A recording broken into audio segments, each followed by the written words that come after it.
Hello, and welcome to our VIAVI quick tip video regarding our CWDM OTDR modules. The CWDM OTDR module will work just like our other standard OTDR modules, other than the fact that the wavelengths it transmits at will now be one of the 18 CWDM wavelengths. And the main advantage of this is in a CWDM wavelength, you typically have passive devices like muxes or demuxes that will filter out all wavelengths but that specific CWDM channel. So in the case that you want to be able to test through an actual mux port and onto the common fiber, and then also on the back side of the demux, on the far side of the fiber run, by choosing the exact CWDM wavelength, you would be able to pass through both the mux and the demux. These modules can be attached to one of our three major T-BERD platforms, the T-BERD 2000, the T-BERD 4000, or the T-BERD 5800 here at the bottom. The T-BERD 2000 will only support the fiber module, and in this case, just the one module, whereas the T-BERD 4000 is able to support two modules. I will now show you how to use the Expert mode using our T-BERD 4000 mainframe and a CWDM OTDR module here. This application is labeled as OTDR SM, or OTDR single mode, and to enter it, all I have to do is press the icon. In Expert mode, there'll be two major applications, one being the results screen, which it defaults to here, and then the other being the setup screen, where you'll make all your setup options. So you can access that by pressing on the right-hand side the icon beneath the home screen on the mainframe unit. There's two squares that overlay on top of each other. When you press those, you could see the option for setup and results pop up.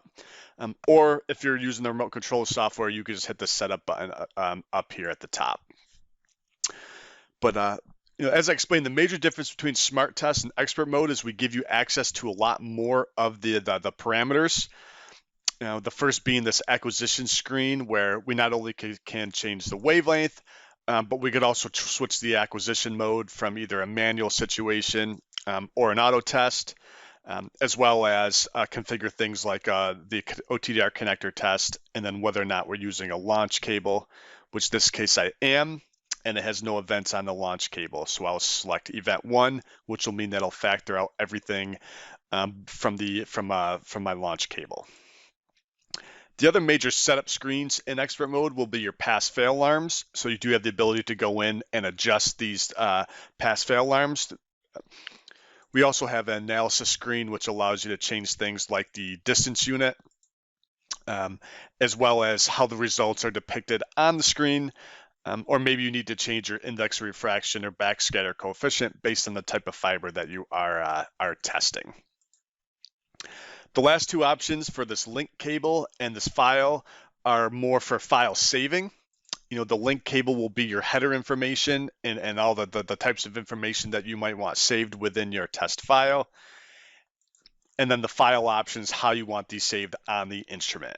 Which directory do you want it to auto-save, and what do you want that file naming to be? As well as, do you want to save it just as an SOR file, or do you also want to create reports such as a text file, PDF, or JSON file? Once you have these settings chosen, you can just press the start button in order to initiate the test, which in my case is the start button up here on the software, or on the mainframe, it looks like the play button on the right-hand side. Once the acquisition is done, you can view the results in our two different applications. The first being the traditional trace view of the waveform of the fiber, or more commonly, you would use the Smartlink mapper view, which is the graphical interpretation and a little bit easier to read and understand. We have the icons of each of the individual event map up at the top, followed by a link table with the overall loss and ORL measurements for that span, as well as a shortcut to view which alarms that you're using. In this case, saying that we probably have a dirty connector at the end of our launch cable. The major difference with the CWDM modules is that we do have the ability to not only identify connectors and splices and macro bends, but also muxes and demuxes as well, as you can see on this result screen. So then if you wanted to retest, you could just hit the start button and it'll retest using all the same settings that you just tested with. Or if you do want to save the results, you could either use our fast report function over here on the right-hand side, or in this case, rather than pressing the setup of the results, you could go into this file option here, choose the directory that you want to save to, and then store the results using this method. Thank you.